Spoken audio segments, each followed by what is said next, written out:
ना कवाच दात घासतो यास. अरे दातांसाठी भारी असलेलं तोडकर संजीवनीचं दंतप्रभा दंतमंजन आणलंय आणि दंतप्रभा टूथपेस्ट बी आणल्या. त्यात असलेल्या बकुळ, तुंबरू, माजूफळ अशा औषधी दात आणि हिरड्याच नाही तर समद्या जबड्याचं रक्षण करतात. हलणं, किडणं, पडणं एकदम बंद. व्यसनाचं काळं पिवळं डाग बी घालवत्यात. म्हणजे किंमत कमी आणि गुण नामी. म्या बी आणतो बघ. तोडकर संजीवनीचे दंतप्रभा दंतमंजन आणि दंतप्रभा टूथपेस्ट सर्वत्र उपलब्ध.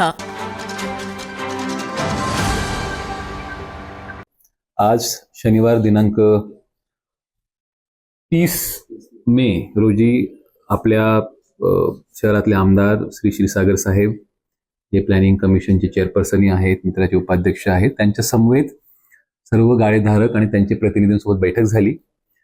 तर 2-3 विषयावर चर्चा झाली की हा जवळपास 10-12 वर्षापासूनचा जो प्रलंबित विषय आहे, गाळेधारकांना जे 8% वाढ झाली होती, मग 5% वाढ झाली होती, याच्यावर एक तोडगा कसा निघेल हा एक भाग होता. तर त्याच्यामध्ये एक साधक बाधक चर्चा झाल्यानंतर एक सकारात्मकता अशी आली की बऱ्याच अंशी लोक हे 5% भरायला तयार आहेत. फक्त त्यांचा दंडाचा विषय होता की तो दंड आम्हाला कमी करून कसा मिळेल. तर आज शहरामध्ये आपण माहिती की आपल्याला 2013 पासून घरफाळा रिवाईज झालेला नाही आहे. गाळेधारकांकडे जवळपास 50 ते 60 कोटीची थकबाकी प्लस दंड हे दोघं मिळून आहेत, गाळेधारक प्लस प्लॉट धारक. आणि याच्यामुळे मग महानगरपालिकेच्या तिजोरीवरती प्रचंड ताण येतो आहे.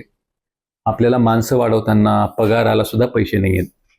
तर बऱ्याच वेळा जर आर्थिक परिस्थिती बिघडलेली असेल तर 4-4.5 हजार लोकांचे आपल्याला पगार, पाणी पुरवठा, स्वच्छता, दिवे, गार्डन्स, सर्व प्रकारच्या सोयी सुविधा, रस्ते, ड्रेनेज लाईन्स, ह्या सर्व गोष्टींमध्ये खूप अडचणी निर्माण होतात. तर त्यांना आम्ही बोललो की आज जे मार्केटला दर चालू आहेत, खाजगी जे दर चालू आहेत, त्या खाजगी दराच्या पेक्षा आम्ही फक्त 20 किंवा 25%, म्हणजे खाजगी दर जर तुमचं 1000 रुपये असेल तर आम्ही 250 घेतो. खाजगी दर जर 10-12 हजार असेल तर आम्ही 2 ते 2.5 एवढं नॉमिनल दर घेतो. पण तेही जर भरायला लोक तयार नसतील तर आम्हाला कडक कारवाई केल्याशिवाय पर्याय नाहीये. तर आम्ही काही ठिकाणी ज्या लोकांनी अटी आणि शर्तींचा भंग केलाय त्या ठिकाणी ते गाळे सील करून ते लिलाव करायचा आमचा प्लॅन आहे. पण काही मागण्या आम्हाला रास्त वाटल्या की ज्या ठिकाणी गाळ्यांची लोकेशन ही मागे आहे, अनएडव्हान्टेजेस म्हणजे नॉन ॲडव्हान्टेजेस पोझिशनमध्ये आहे, त्या लोकांचं गाळ्यांचं भाडं कसं कमी होईल, त्यांच्यावरती पेनल्टी कसं कमी होईल, जेणेकरून त्यांचाही उदरनिर्वाह हा चांगल्या पद्धतीने चालेल. परंतु असेही बरेच गाळे आहेत ज्यांचं महिन्याला उत्पन्न 2 लाख 1.5 लाख आहे आणि ते जर 2-3 हजार रुपये सुद्धा भरायला तयार नसतील तर त्या बाबतीमध्ये प्रशासन म्हणून मी कडक भूमिका घेणार आहे. मी आमदार साहेबांनाही विनंती केली.